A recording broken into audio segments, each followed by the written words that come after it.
Kurniawati, saya mahasiswa Unira Malang, Prodi Sistem Informasi semester 4. Di sini saya akan sedikit menjelaskan tentang MPSI. Apa itu MPSI? Yang biasa disebut Manajemen Proyek Sistem Informasi. Dalam bahasan ini ada 4 PS. Ada manajemen proyek dan ada perencanaan proyek. 4 PS tadi yaitu yang pertama people, kedua proses, ketiga produk, keempat project. Pengertian dari 4P, yang pertama people, elemen terpenting dari kesuksesan suatu proyek. Yang kedua produk, sistem yang dibangun. Yang ketiga proses, yaitu sekumpulan framework aktivitas dan engineering text agar proyek berjalan. Yang keempat yaitu project, seluruh kerja atau usaha yang dibutuhkan untuk mewujudkan suatu produk. People yaitu senior manager yang mendefinisikan dari masalah bisnis, practitioner yang akan mengantar pada kemampuan teknik untuk engineering software, project manager yaitu seseorang yang harus merencanakan, memotivasi, dan mengorganisasikan. Customer, seseorang yang akan menspesifikasikan requirement dari software. End user, seorang yang berinteraksi software yang akan dirilis. Proses, dalam ini memiliki proses yaitu komunikasi customer, tugas untuk membangun komunikasi yang efektif di antara customer. Planning, yaitu tugas untuk mendefinisikan resource. Analisis resiko, tugas untuk menerima resiko teknik dan manajemen. Engineering, tugas untuk membangun sistem aplikasi. Konstruktor dan rilis. Customer evaluasi, tugas untuk mendapatkan feedback dari customer dan hasil evaluasi. Project yang komplit memerlukan beberapa tugas. Yang pertama yaitu mereview permintaan customer. Kedua, merencanakan dan menjadwalkan secara formal fasilitas pertemuan dengan customer. Ketiga, mengharapkan penelitian untuk mendefinisikan solusi dan pendekatan yang ada. Yang keempat, menyiapkan dokumen pekerjaan dan agenda untuk pertemuan formal. Dan yang kelima, mengharapkan terjadinya pertemuan, mengembangkan mini speech untuk perbaikan, konsisten, dan kelemahan pada ambiguitas, memodifikasi cakupan dokumen yang diperlukan. Faktor yang mempengaruhi hasil akhir yaitu yang pertama ukuran, kedua batas akhir penyerahan produk, ketiga anggaran dan biaya, keempat domain aplikasi, kelima teknologi yang diterapkan, keenam batasan sistem, ketujuh kebutuhan pengguna, dan terakhir sumber daya yang tersedia. Seputar manajemen proyek yaitu seperti product quality, risk assessment, measurement, cost estimation, project scheduling, customer communication, staffing, other resource, project monitoring.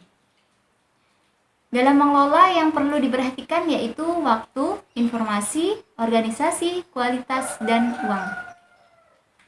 Dasar-dasar proyek yaitu yang pertama harus memulai proyeknya terlebih dahulu, menentukan kelayakan proyek tersebut, menjadwalkan dan merencanakan proyek, dan mengelola kegiatan proyek tersebut.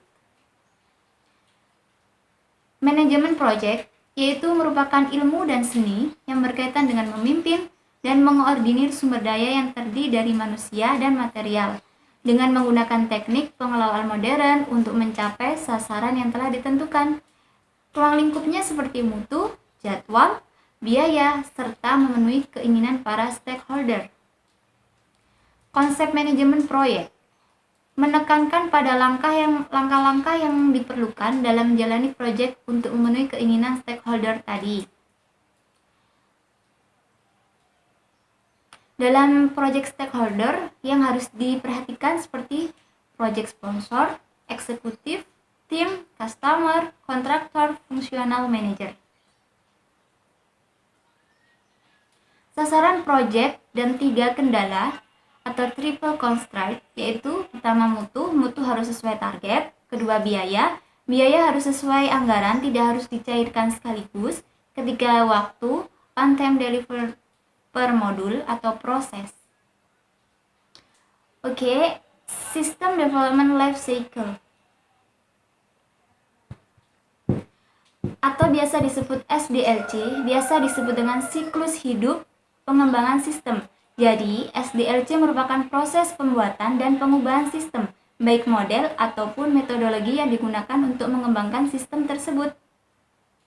SDLC memiliki 6 tahap. Yang pertama yaitu rencana, kedua analisis, ketiga desain, keempat implementasi, kelima uji coba atau testing, keenam pengelolaan.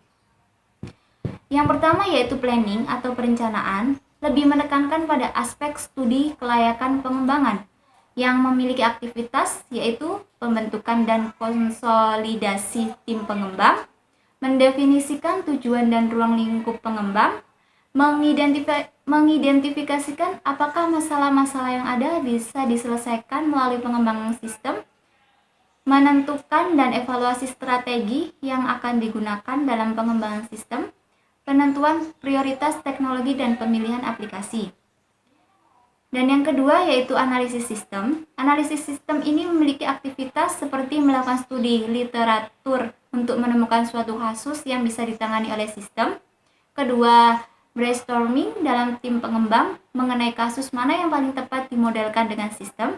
Ketiga, mengklasifikasikan masalah, peluang, dan solusi yang mungkin diterapkan untuk kasus tersebut. Keempat, analisis kebutuhan pada sistem dan membuat batasan sistem. Kelima, mendefinisikan kebutuhan sistem. Dan yang ketiga yaitu perancangan sistem. Pada tahap ini, fitur dan operasi-operasi pada sistem dideskripsikan secara detail. Aktivitas-aktivitasnya seperti menganalisa interaksi objek dan fungsi pada sistem, menganalisa data dan membuat skema database, merancang user interface. Dan yang keempat yaitu implementasi sistem. Tahap ini mengimplementasikan rancangan dari tahap-tahap sebelumnya yang melakukan uji coba. Aktivitasnya seperti pembuatan database sesuai skema rancangan, pembuatan aplikasi berdasarkan desain sistem, pengujian dan perbaikan aplikasi. Dan yang terakhir yaitu pemeliharaan sistem. Dilakukan oleh admin yang ditunjuk untuk menjaga sistem tetap mampu beroperasi secara benar melalui kemampuan sistem dalam mengadaptasikan diri sesuai dengan kebutuhan. Itulah presentasi dari saya, semoga bermanfaat. Kurang lebihnya saya mohon maaf yang sebesar-besarnya. Wassalamualaikum warahmatullahi wabarakatuh. I got broads in Atlanta, just took the lean in the family, credit cards and the scammers, getting no licks in the